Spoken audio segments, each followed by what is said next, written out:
तो आइए स्टूडेंट सभी जो भी इंग्लिश सीखना चाहते हैं वह इस वीडियो को ध्यान से देखिए। आज हम इंग्लिश में नाउन के बारे में जानेंगे। तो देखिए नाउन के बारे में हम यदि जानेंगे तो वीडियो बहुत बड़ा हो जाएगा, पर हम आज नाउन को कैसे पहचानेंगे। यदि किसी को इंग्लिश शुरू से बेसिक से नहीं आती है कि नाउन क्या है, तो हम नाउन का बेसिक से समझेंगे कि पर्सन में, प्लेस में, थिंग में और एनिमल में। पर्सन में देखेंगे जहाँ तक हमको कोई भी दिखाई दे रहा हो, कुछ भी, कोई भी व्यक्ति, प्राणी, किसी के भी बारे में हम जानते हैं वह पर्सन है। अरे ये समझ लीजिए कि हमको जो भी दिखाई दे रहा है मनुष्य, जीव, वो सब पर्सन में आता है। यदि बच्चों से हम कहेंगे, बच्चों को इंग्लिश सिखानी है, तो कहेंगे बच्चों हम पर्सन को कैसे जानेंगे। हम घर से जाते हैं बच्चों, हमें पहले बच्चों को बताइए कि हमें घर में कौन दिखाई दे रहा है। बच्चा स्वयं बोलेगा हमें घर में मम्मी पापा चाचा चाची सब दिखाई दे रहे हैं, कुछ भी दिखाई जा रहा है। ये सब हमारे जो है, जितने हमारे रिलेशन है, घर से हम जाते हैं बाहर, हमें हमारे नेबर, स्कूल जाते हैं हमारे पड़ोसी, शॉप में शॉपकीपर, जितने हमें दिखाई देते वह सब हमारे पर्सन के अंतर्गत आते हैं। इसी से आप सब समझ जाएंगे कि नाउन में कौन आता है। सेकंड में प्लेस। अब यदि हमें नाउन के बारे में जानना है तो एनी प्लेस, जहाँ हम जाते हैं, जहाँ हम रहते हैं, वो सारा प्लेस के अंतर्गत आता है। थिंग, जो हमें दिखाई दे रही है, थिंग के अंतर्गत जो वस्तु है, ऐसी वस्तु है जिसमें जान नहीं होती, जिसको हम छूते हैं, जिनका हम यूज़ करते हैं, जो हमें दिखती है, जिनको हम छूते हैं, उनको तोड़ देते हैं, पर ना उसमें से ब्लड निकलता है, ना वो रोती है।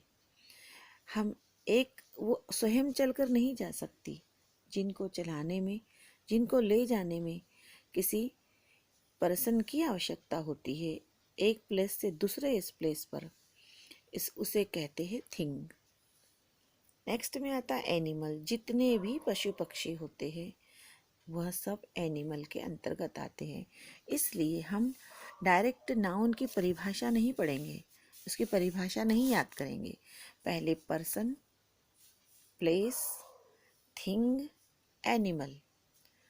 तो यदि हमें नाउन की डेफिनेशन याद करनी है, पहले हम लिखेंगे नहीं, डायरेक्ट उससे हम जानेंगे। नाउन इज, नाउन क्या है? Person, place, thing, animals, etcetera. इतना ये सब नाउन की डेफिनेशन है। अब हमें जब इतना पता हो गया है, तब हम नाउन की डेफिनेशन पर आएंगे। Noun is the name of a, जो हमने पढ़ा है यहाँ सचित्र पिक्चर सहित देखा है, जाना है।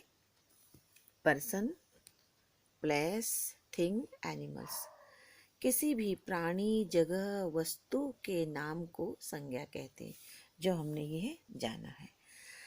आपको यदि नाउन के बारे में हम पूरा आगे डिटेल में जानेंगे, तो आप ये वीडियो आगे भी इसके मैं वीडियो डालूंगी, बनाऊंगी। आप इसके पूरे वीडियो को डिटेल से ध्यान से जानेंगे तो हम नाउन के बारे में पूरा बेसिक ग्रामर सीखेंगे और नाउन में हमारी कोई भी मिस्टेक नहीं होगी। आपको आज मैं बताऊंगी भी टाइप्स ऑफ नाउन। पहले हम केवल टाइप्स ऑफ नाउन के बारे में जानेंगे, उसकी डिटेल्स के बारे में आगे हम पढ़ेंगे।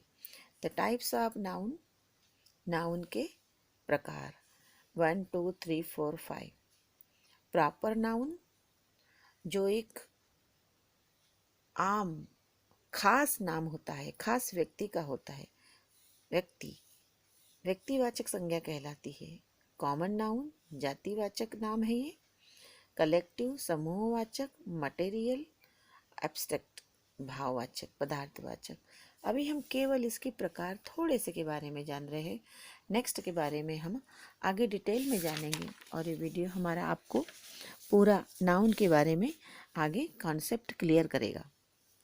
तो आइए नाउन के बारे में जानते हैं कि किसी सेंटेंस को जब बनाने में, जब हम कोई भी छोटा सा बड़ा सा सेंटेंस बनाते हैं, उसमें बनाने में पार्ट्स ऑफ स्पीच की पूरी आवश्यकता होती है, जिसमें एक आता है नाउन। पार्ट्स ऑफ स्पीच के बारे में भी हम डिटेल से पढ़ेंगे, पर पहला उसका आता है जो नाउन। एक एक करके हम क्लियर करेंगे। और उसमें नाउन जो होता है सबका बॉस होता है। पार्ट्स ऑफ स्पीच में नाउन का बॉस होता है, नाउन बॉस होता है इसका, और बॉस के बिना कोई भी सेंटेंस नहीं बनता। ये बात आपको समझ में आ जाएगी तो आप सेंटेंस में, ग्रामर में किसी भी प्रकार की आपकी कोई भी गलती होगी वो कभी नहीं होगी। जैसे कोई हम मकान बनाने का निर्माण करते हैं, उसमें पिलर नींव बनती है, नींव के लिए पिलर बनता है, सारी सामग्री की आवश्यकता होती है।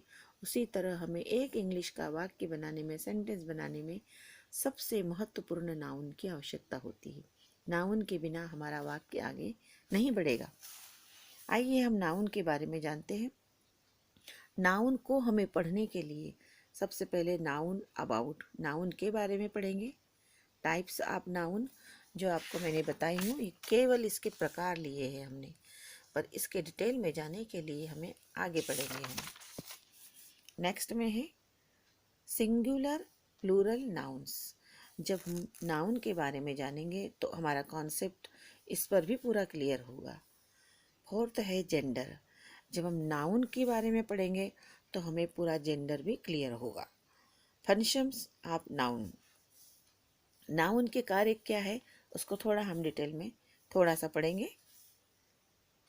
Noun he verb, pronoun, and the articles, preposition, executive का डिसीजन करता है, डिसाइड करता है, निर्णय लेता है। इसलिए नाउन ही सब कुछ हमारे सेंटेंस में पूरा निर्णय करता है। इसलिए नाउन ही सेंटेंस का बॉस माना जाता है। मैं नाउन को सेंटेंस का बॉस मानती हूँ, उसके बिना हमारा कार्य आगे नहीं बढ़ता। नेक्स्ट में देखेंगे टाइप्स ऑफ नाउन। यहाँ तो हमने नाउन के प्रकार देखे हैं। अब नाउन कितने प्रकार के होते हैं वह देखेंगे। नाउन होते हैं, एक काउंटेबल नाउन होता है और एक अनकाउंटेबल नाउन होता है। जिसको हम गिन सकते हैं, जिसको हम गिन नहीं सकते, वह नाउन भी आता है। अब डिटेल्स इसका हम नेक्स्ट वीडियो में देखेंगे कि काउंटेबल नाउन क्या होता है और अनकाउंटेबल नाउन क्या होता है। इसके लिए आपको नेक्स्ट वीडियो को देखना ज़रूरी है, और इसी तरह मैं धीरे धीरे आपका पूरा ग्रामर क्लियर करूँगी। टाइप्स ऑफ नाउन तो देखा हमने, पर नाउन में भी उसके विशेष को हम आगे देखेंगे। Thank you.